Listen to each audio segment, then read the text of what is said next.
Assalamualaikum warahmatullahi wabarakatuh. Waalaikumsalam. Kami daripada tim 2 ingin mempertahankan pasal mat munfasil. Okey, yang pertama sekali at-ta'rif. An yakun huruf al-ma fi akhir kalimah wal hamz fi awal kalimah ats-tsaniyah. Maksudnya sini terdapat huruf mat pada akhir kalimah yang pertama dan hamzah tu dia ada pada awal kalimah yang kedua. Maksudnya kalau kita mutasil dia ada satu, tapi kalau munfasil satu kalimah, tapi kalau kita munfasil kita ada dua kalimah. Sahabat yang kedua pula, sahabat tasniah. Sumi bil munfasil intisal hafi al-mad anil hamzi fi kalimatain. Kenapa dia dinamakan mad munfasil? Sebab huruf mad tu dia bercerai, dia berpisah. Dia dua kalimah, lepas tu dia yang satu kalimah depan tu huruf mad, yang kalimah kedua huruf mad. Dia punya hukum dia jawaz maddah wa kasrah indal a'imah qiblah. Dia cakap sini harus panjang atau pendek mengikut di sisi ulama qiraat. Biqdaranya arba'ah atau khamsah harakat. Paling kurang minimum harakat dia 4, maksimum 5 harakat dia. Dua pun boleh juga. Al-amthilah.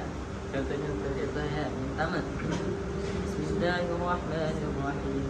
Bal qalu adghatu ahlam. Yang kedua surah Al-Hajj. Ya ayyuhan nasu taqu rabbakum. Yang ketiga, wa qala alladziina kafaru in hadza illa ifkun iftara. So al-maqarina bayyin al-mad muttasil wal mad munfasil. Perbezaan antara dua mad ni.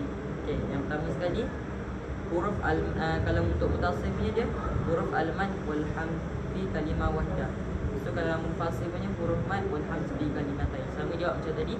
Kalau muttasil tu dia cuma ada dalam satu kalimah, tapi untuk munfasil dia ada dua kalimah.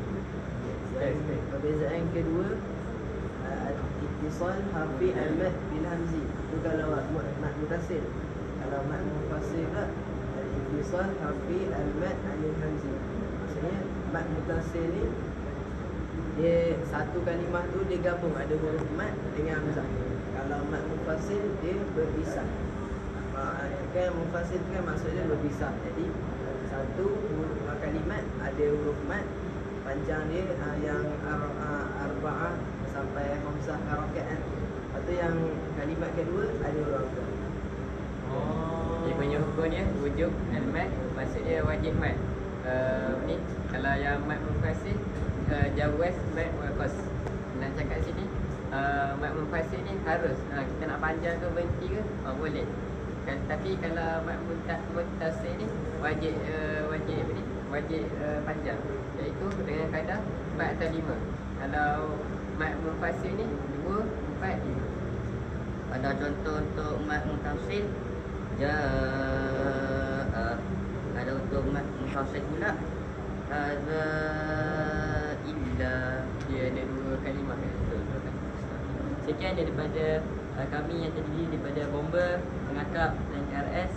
Wabillahi taufiq wal hidayah. Assalamualaikum warahmatullahi wabarakatuh.